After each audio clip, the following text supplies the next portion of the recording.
दोस्तों नमस्कार। Colonel Ajay CO Ajay astro money group first global astro finance digital channel से आपसे मुखातिब होता हूं। आज 12 जुलाई सन 2023। दोस्तों ऑयल सीड्स के अंदर चाहे वो सरसों हो, सोयाबीन हो, सूरजमुखी हो या फिर पाम ऑयल, अरंडी हो या फिर शीशम, इन सभी पर हम आपको लगातार अपडेट और विश्लेषण देते हैं। अजय एस्ट्रो मनी गुरु देश का पहला चैनल है जो 42 कमोडिटीज 5 मार्केट पर लगातार अपडेट और विश्लेषण आप तक पहुंचाता है, साथ साथ देश दुनिया की खबर से आपको रूबरू कराता है। आज के शो में हम चर्चा करेंगे अरंडी यानी कैस्टर सीड की। कैस्टर सीड के बाजार के बारे में हम लगातार आपको अपडेट देते हैं और गौरतलब है इस बार कैस्टर्स की यानी अरंडी की खेती में लगभग 19 से 20% अधिक क्षेत्रों ने तथा मौसम ने भी साथ देने की वजह से इस बार शानदार फसल होने के अनुमान लगाए गए थे, जो कि सत्य साबित हुए हैं। अरंडी की फसल 16 लाख मीट्रिक टन से बढ़कर 21 लाख मीट्रिक टन होने के समाचार हैं। इसकी नई फसल अमूमन फरवरी से आ रही है और इसका रिकॉर्ड उत्पादन वृद्धि होने से तेल मिलों की पिराई के लिए अब सस्ते भावों में अरंडी के सीड उपलब्ध होने से पिछले लगभग 3 से 4 महीने तक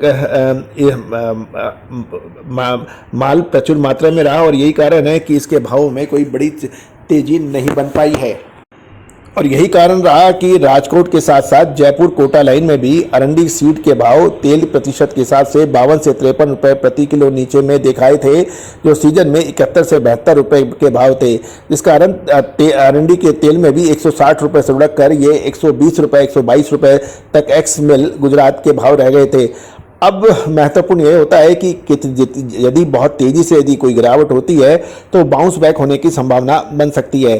अब निचले स्तर पर सरसों ये करेक्शन अरंडी कैस्टर सीड अरंडी की लिवाली चारों तरफ बढ़ने की उम्मीद बन रही है और इसके भाव में अब थोड़ा सुधार होने की संभावना बन सकती है, क्योंकि अरंडी का अधिक उत्पादन होने से भाव में 20 रुपये प्रति किलो नीचे आने के बाद अब धीरे धीरे भाव सुधरने के समाचार मिल रहे हैं। इसमें 3 से 4 रुपये का सुधार देखा गया है और इसका तेल भी जो 50-52 रुपये लुढ़क गया था उसके नीचे भाव पर तेल मिलों की पकड़ मजबूत हो गई है।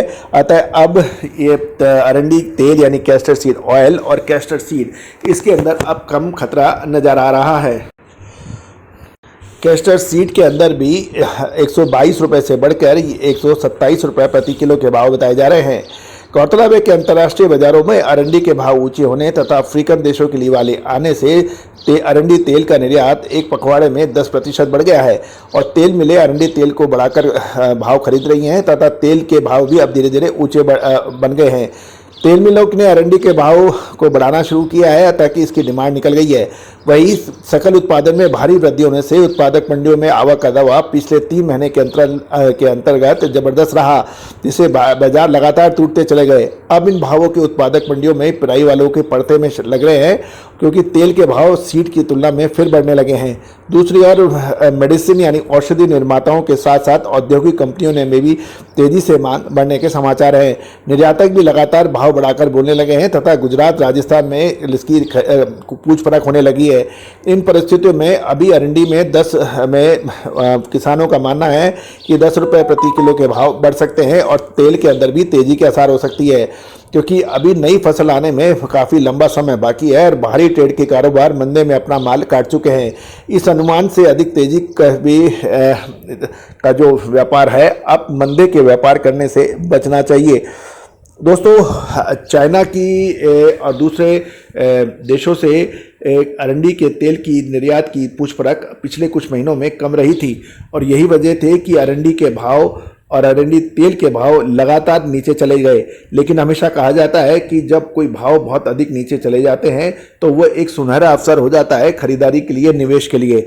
जब भाव तेजी के ठाठे मार रहे होते हैं उस वक्त यदि आप माल खरीदते हैं तो उसमें खतरा बढ़ जाता है।